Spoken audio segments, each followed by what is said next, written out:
মাশাআল্লাহ মাশাআল্লাহ, অনেক সুন্দর বৃষ্টি। এই সিজনে এমন বৃষ্টি আমি প্রথম দেখলাম।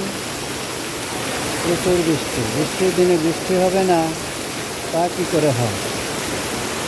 তবে বৃষ্টি হওয়া ভালো। বৃষ্টি হলো আল্লাহর রহমত। আল্লাহর রহমত যে এলাকায় আছে ওই এলাকায় বৃষ্টি বেশি হয়।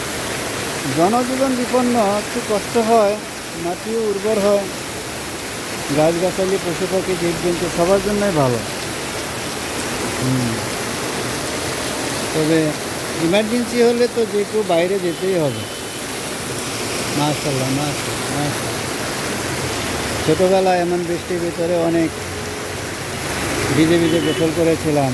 আজকে মনে পড়ে সেই বৃষ্টি ভেজা গোসলের কথা। এখনও তো মন চায়, কিন্তু হলে কি হবে? এখন তো অনেক ব্যস্ত জীবন, কর্মব্যস্ত জীবন, প্রফেশনাল জীবন, ব্যস্ততার মাঝে সময়গুলো পার করতে হচ্ছে। সবার জন্য বৃষ্টি ভেজার শুভেচ্ছা ও অভিনন্দন, ভালোবাসা রইল। সহিষ্ণু ভালোবাসা, সৌহার্দ্য ভালোবাসা, কষ্টবিহীন ভালোবাসা। একটা জিনিস চিন্তা করেন, এই বৃষ্টির দায়িত্ব যদি মানুষের উপর হইতো তাহলে হয়তো অনেক জায়গায় বৃষ্টির দরকার ছিল, সেখানে বৃষ্টি হতো না। আবার অনেক জায়গায় বৃষ্টির দরকার নাই, সেখানে বৃষ্টি বেশি দেওয়া হতো। চায়না আবার কোন কোন দেশ নাকি কৃত্রিম বৃষ্টি আবিষ্কার করছে। যাই হোক, আবার কোন কোন দেশ ঝড় বৃষ্টি যাতে না হয় সেই ঝড় বৃষ্টিকে প্রতিহত করার জন্য বৈজ্ঞানিক প্রযুক্তি আবিষ্কার করেছে।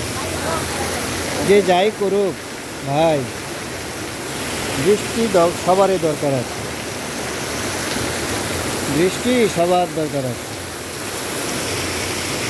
বৃষ্টি এমন এক জিনিস যেটা পৃথিবীর কোনো কিছুর বিনিময়ে প্রতিহত করা কিংবা নিয়ে আসা সম্ভব নয়। ধন্যবাদ। আল্লাহর কাছে হাজারো শুকরিয়া। আসসালামু আলাইকুম।